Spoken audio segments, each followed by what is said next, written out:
త్వరలో జరగనున్న లోక్సభ ఎన్నికల్లో మెరుగైన ఫలితాలు సాధించడమే లక్ష్యంగా సీఎం రేవంత్ రెడ్డి అడుగులు వేస్తున్నారు.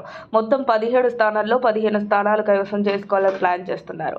ఇందులో భాగంగా పార్టీ బలహీనంగా ఉన్న చోట బలోపేతం చేసేలా ప్రణాళికలు రచిస్తున్నారు.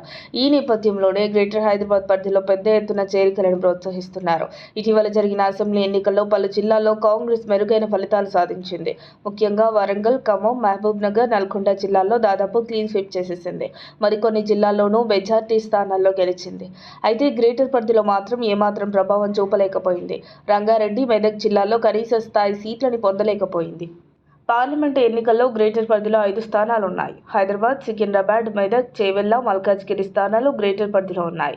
వీటిలో కనీసం 4 గెలవాలన్నది హస్తం పార్టీ ప్రయత్నం. అలా గెలవాలంటే బలమైన నేతలు అవసరం. అందుకనే బీఆర్ఎస్ పార్టీపై రేవంత్ దృష్టి పెట్టారు. ఇందులో భాగంగానే బీఆర్ఎస్ ఎమ్మెల్సీ పట్నం మహేందర్ రెడ్డి, ఆయన భార్య జిల్లా పరిషత్ చైర్పర్సన్ సునీతారెడ్డిని చేర్చుకున్నారు. తాజాగా మాజీ మేయర్ తీగల కృష్ణారెడ్డి, ఆయన కోడలు రంగారెడ్డి, జిల్లా పరిషత్ చైర్పర్సన్ అనితారెడ్డి చేరారు. అలాగే GHMC deputy mayor Moti Srilatha Reddy, Shobhan Reddy దంపతులు చేరబోతున్నారు. చేరికలతో కారు పార్టీని గట్టి దెబ్బ కొట్టాలని రేవంత్ పావులు కదుపుతున్నారు.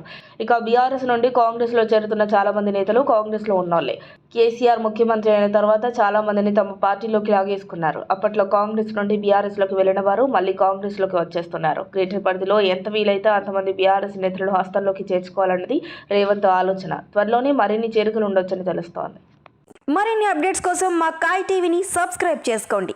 మా వీడియో కనుక మీకు నచ్చినట్లయితే లైక్ చేయండి, షేర్ చేయండి.